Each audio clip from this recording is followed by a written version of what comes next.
Esse é uma cápsula e nós vamos falar do Lula pato manco, que já começou, tá? O pessoal já está encarando o Lula mesmo como pato manco a partir daqui. Por quê? Os problemas que o Lula tem são enormes, né? Todo presidente, à medida que vai chegando no final do mandato, vai tendo problemas maiores, né? Mais dificuldade de convencer alguém de alguma coisa. Mas o fato de que o Lula tem os problemas de saúde também, isso está prejudicando muito mais o Lula. Ou seja, o pessoal já está vendo o cara mesmo como pato manco. Vamos entender essa coluna aqui do Marco André Mello, que eu achei bem interessante o que ele falou aqui. Eu tenho algumas observações sobre o que ele falou, acrescentar o que ele falou aqui, mas ele foi num ponto correto, né? O Lula era um desastre previsível desde o início. Todo mundo sabia que o governo Lula ia dar errado. Só que o que ele está colocando é que deu muito mais errado do que se esperava. Eles não imaginavam que ia dar tão errado tão rápido, né? Essa notícia foi sugerida por Luiz de Brioco e várias outras pessoas. Obrigado aí ao pessoal que sugeriu notícias lá no nosso site, no visãolibertaria.com. E obrigado a você que está assistindo o nosso vídeo. Se você gosta do nosso conteúdo, por favor, deixe o seu like e se inscreva aqui no canal, né? Pois bem, Lula 3. Como pato manco presidente terá incentivos para antecipar sua radicalização da agenda. Ou seja, isso aqui é mais um ponto que ele fala aqui. O Lula vai radicalizar daqui para frente, né? É o que eu falo para vocês também, eu estou achando que isso vai piorar. O Lula, toda a elite aristocrática socialista de Brasília achava que tinha matado o Bolsonaro ao tirar ele do poder. Não, tiramos o Bolsonaro do poder, agora acabou, não vai ter mais nada e coisa e tal, né? E não foi isso que aconteceu, né? Bolsonaro continuou com muita relevância política no Brasil e eles têm feito inúmeras tentativas de tentar acabar com o fenômeno Bolsonaro e não conseguem, né? E com isso, o incentivo para que eles façam alguma coisa fora das quatro linhas da Constituição fica muito grande. Vai chegar 2026 e eles vão se ver com o seguinte dilema. Pô, a gente bateu em Bolsonaro até não querer mais. Se a gente parar de bater agora, ele vai voltar. E aí isso gera um problema para eles, né? Ou seja, como é que vai acontecer isso? É o que o pessoal lá nos Estados Unidos está tendo problema também. Um monte de gente abertamente falou que era contra Trump e coisa e tal, e agora o Trump está voltando, vai ser presidente deles todos, né? Aqui, contra o Bolsonaro, teve funcionário do Itamaraty falando abertamente, não, nós boicotamos a política do Bolsonaro porque era errado, não sei o que lá. Imagina como é que está o cu desse pessoal agora com a possibilidade do Bolsonaro voltar, né? Então, esse é um problema realmente, essa elite toda está preocupadíssima com isso. Então, a radicalização é um fato, né? Bom, como ele fala aqui, ó, ele já falou em outras colunas também, que não teve nenhuma surpresa com o governo Lula ter ido mal, né? Todo mundo sabia que o governo Lula iria mal, né? Ao contrário, segundo ele diz aqui, houve surpresas, mas que foram positivas para o governo. Olha só, ninguém tem dúvida disso. O 8 de janeiro foi muito positivo para o governo. Foi tão positivo para o governo, tão positivo para o governo, que muita gente se questiona, eu me questiono, se não foi planejado pelo governo. Não estou dizendo, não acho que foram infiltrados que fizeram a coisa, que o governo organizou a coisa, não. O que eu acho que aconteceu foi, o governo viu que haveria uma manifestação muito forte e falou, quer saber, eu vou deixar esse pessoal quebrar as coisas, vou esconder a guarda municipal aqui, vou esconder o reforço de segurança, vou recolher todo mundo, deixa o pessoal quebrar as coisas lá e que eu vou ganhar com isso. E eu não duvido nada que tenha sido essa decisão que eles tomaram, que eles tenham feito essa decisão conscientemente, né? Ou seja, que houve omissão do governo federal no 8 de janeiro, eu não tenho dúvida nenhuma. Que houve omissão do Flávio Dino, houve. A dúvida que eu tenho foi omissão por incompetência, eles realmente, né, acharam que não ia ter problema e daí apareceu o problema, né? E lembra, é responsabilidade objetiva. Toda manifestação que tem em Brasília, o pessoal aciona o plano escudo, que é o plano para defender os prédios do governo ali. E nunca teve problema, porque realmente, com um monte de policial, se tivesse policiamento suficiente ali na esplanada dos ministérios, no prédio do Palácio Planalto e nos outros prédios públicos, não teria problema nenhum. O 8 de janeiro não teria acontecido. Ou pelo menos não teria acontecido do jeito que aconteceu. Poderia ter uma manifestação, mas menor, né? Não ia conseguir fazer aquele quebra-quebra que eles fizeram. Enfim, o problema foi realmente a falta de policiamento.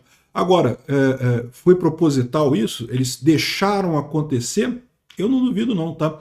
Enfim, então o 8 de janeiro gerou uma onda de solidariedade nacional que beneficiou o governo, não tenho dúvida nenhuma, fiquei chateadíssimo com isso na época.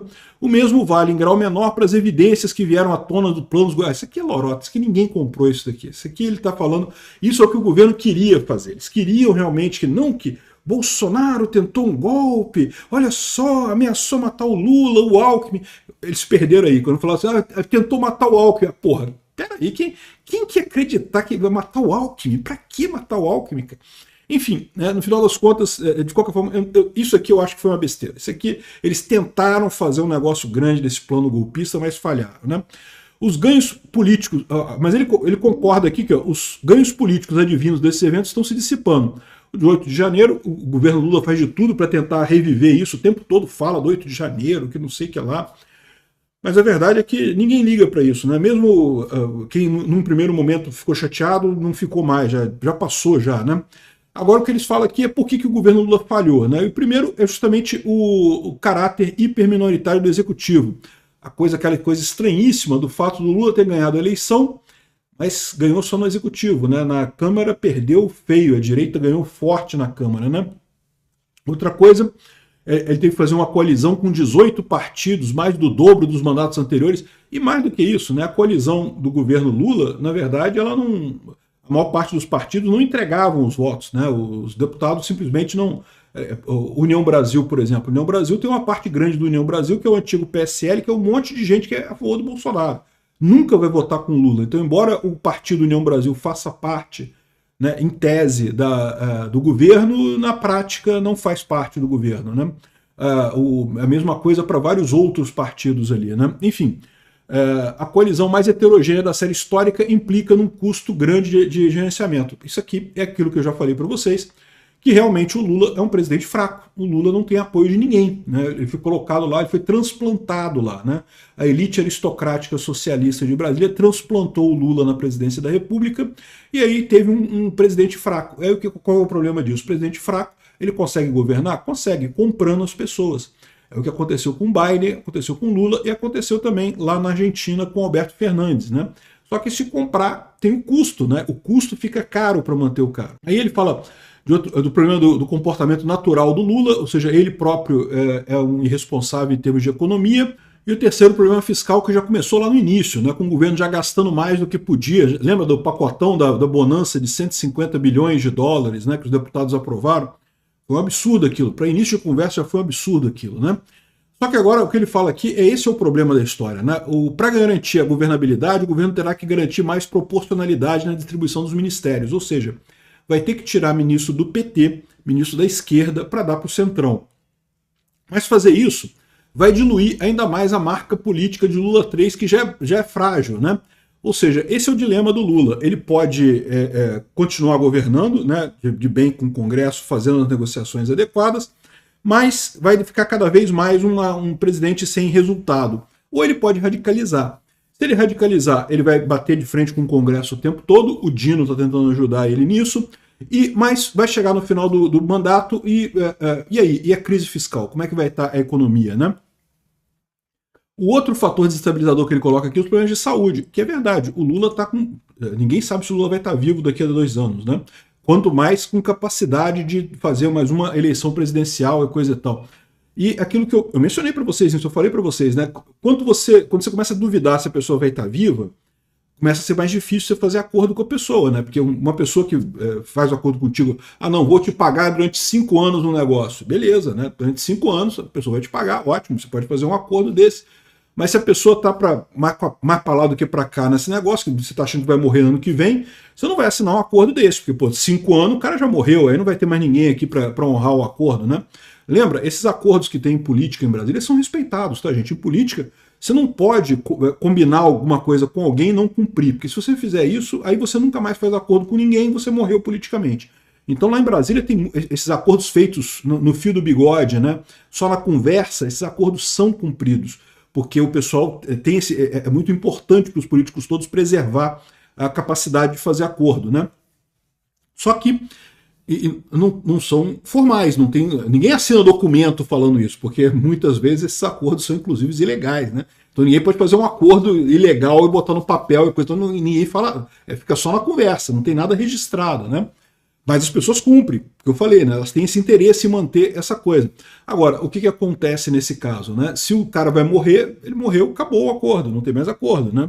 E aí que ele coloca aqui, ó, que o horizonte político do Lula, né, o fato que ele vai acabar agora, existe o risco dele não conseguir se reeleger e coisa e tal, ele diz que isso gera um incentivo para ele deixar um legado mais radical, ou seja, ele teria um incentivo para, né, quebrar o Brasil de uma vez, para dizer que deixou alguma coisa, que construiu uma ponte espetacular, ou fez para fazer uma obra específica, uma coisa bacana, não sei o que lá, só para deixar o legado, dizendo assim, ó, encerrei a política desse jeito e coisa e tal. Aí que eu discordo dele, tá? Ele acha que o radicalismo vai ser nesse sentido. A minha visão é que é diferente. O radicalismo vai ser no sentido da esquerda reter esse poder. O que eles vão fazer nesse sentido, eu não sei. Não sei ainda o que vai ser. Mas que eles vão planejar alguma coisa, eles vão, porque eles estão vendo que a coisa está caminhando para o buraco. O governo Lula, se conseguir ficar mais 2 anos governando, vai chegar no final, em 2026, totalmente quebrado e tem chance de nem conseguir chegar lá, de sair por impeachment antes, né?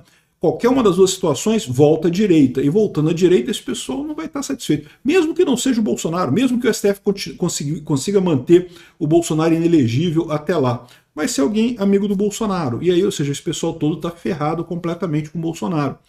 Então, essa é a situação. Ele acha que o Lula vai radicalizar porque ele quer deixar um legado, né? Já que eu estou fudido mesmo, então vou botar todo mundo da esquerda aqui, vou empregar meus cupincha todo e coisa e tal, e foda-se, né? Eu acho que ele vai radicalizar pior ainda, vai tentar anular o Congresso, vai tentar dar um golpe para continuar no poder. Vamos ver o que vai acontecer. Obrigado por assistir o vídeo até o final.